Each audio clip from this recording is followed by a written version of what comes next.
Assalamualaikum warahmatullahi wabarakatuh. Pagi hari di garasi taksi menjelang siang jam 10.13.30.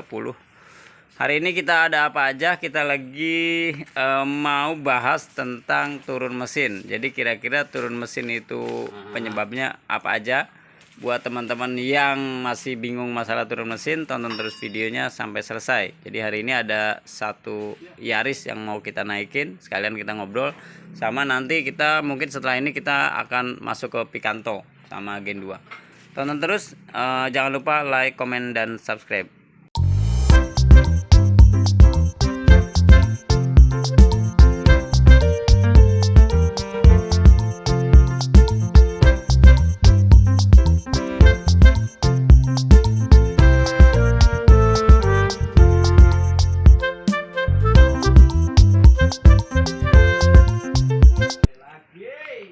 Oke, lanjut teman-teman. Jadi ini mobil turun mesin. Lagi kita rangkai. Jadi ini ada helper baru. Jadi baru kita rekrut dari dari jalanan. Nih, jadi ini helper profesional. Jadi buat teman-teman yang mau ngerekrut orang ini agak mahal, 10 juta sebulan. Ini helper loh, belum mekanik. Mekanik 2 kali lipat. Jadi ini lagi dirapihin, ini lagi acting doang. Jadi dirapi-rapihin supaya nanti turun mesinnya cepat. Jadi ini turun mesin Yaris 2000, lupa saya 2013. Ini turun mesin. Nah ini. Nah ini lagi turun mesin. Ini mesinnya udah naik. Ini masalahnya apa? Masalahnya apa waktu itu? Sehernya patah. Jadi sehernya patah. Nah jadi buat teman-teman yang mau turun mesin atau mungkin masih bingung turun mesin tuh gejalanya harus seperti apa sih harus turun mesin gitu. Biasanya rata-rata olinya sudah berkurang. Itu olinya sudah berkurang itu biasanya itu dari knalpot itu ngebul. Jadi dari ngebul dan ngebulnya rata-rata konstan. Tapi ada juga kasus yang knalpotnya nggak ngebul tapi olinya habis. Itu kenapa? Nah itu banyak pertanyaan. Itu bukan masalah karena memang di mobil itu ada namanya katalistik itu untuk supaya asapnya itu nggak keluar, supaya dia karbonnya nggak keluar, itu untuk meredam karbon. Makanya katalis itu dibuat. Jadi ada kasus yang olinya habis tapi dia tidak tidak berasap gitu. Nah terus katalis itu juga kadang-kadang jadi masalah ketika mobil tarikannya kurang, itu bisa juga jadi mampet. Nah itu ada kasus-kasus yang mobilnya nggak bisa lari. Nah itu salah satu penyebabnya olinya sudah habis. Kalau dia udah parah dia jatuhnya ngobos. Jadi nanti dari tutup oli atau stick oli itu keluar asap. Nah itu salah satunya. Terus ada juga kasus lain itu bunyi, jadi bunyi tok atau apalah, pokoknya di mesin itu bunyinya enggak seperti biasa. Itu bisa jadi rata-rata tuh di metal, kalau biasanya juga ada dari boring, tapi itu ciri khasnya adalah teman-teman bisa bisa searching kira-kira di video kalau metal tuh bagaimana. Rata-rata kalau metal ya bunyinya diinjek kenceng ya. Di gas tambah kencang.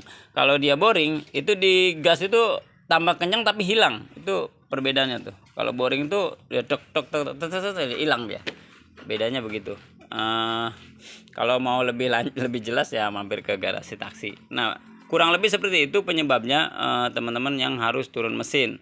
Memang dia dari 2 bagian ya. Kalau turun mesin rata-rata biasanya dari faktor mesinnya sama dari pendinginnya. Jadi pendingin itu ada radiatornya, ada termostatnya, ada water pump, ada motor fan. Itu bisa jadi misalnya overheat, otomatis overheat, ngejim segala macam turun mesin. Jadi ada 2 faktor, salah satunya dari faktor pendingin. Yang kedua pasti dari segi mesin. Nah mesinnya kenapa? Biasanya paling signifikan masalah olinya telat atau oli palsu. Itu paling banyak. Jadi jatuhnya nanti akan jadi oil slump. Jadi ketika dia telat otomatis olinya ngendap di dalam. Nah jadi teman-teman kasus-kasus oli ngendap di dalam itu dia telat ganti oli atau dia pakai oli palsu. Nah kurang lebih seperti itu teman-teman. Silahkan konsultasi ke garasi taksi. Biayanya berapa? Jadi kemarin saya sudah klasifikasiin beberapa bagian ya. Jadi kalau teman-teman misalnya cuma oil slump tanpa tanpa perbaikan atau tanpa boring atau bubut itu estimasi nggak sampai 4 juta. Misalnya cuman nggak ganti ring seher, nggak ganti, pokoknya cuman ganti seal aja sama cleaning oil slope. Tapi ada beberapa yang harus diganti. Biasanya kalau turun itu kita saranin ganti ring seher. Nah itu teman-teman akan ketemu di sekitar 4,5. Terus kalau misalnya pas turun mesin itu biasanya ada perintilan yang harus dibeli, biasanya udah getas atau udah rusak. Itu yang paling ringan. Nah terus ada lagi yang menengah kali ya, nggak jadi menengah lah. Misalnya rusaknya salah satu, misalnya boring doang atau metal doang. Nah itu habisnya kira-kira berapa? Estimasi rata-rata di 6,5. Jadi misalnya metalnya doang atau apa sih namanya, boring atau boringnya doang, itu 6,5. Habisnya rata-rata kurang lebih seperti itu. Nah kalau dua-duanya kira-kira habis berapa? Misalnya metalnya juga kena, boringnya juga kena, itu bisa sampai 9 juta. Jadi agak lumayan banyak. Jadi sebelum itu terjadi, teman-teman silahkan dicek mobilnya ke bengkel-bengkel terdekat atau mampir ke garasi taksi.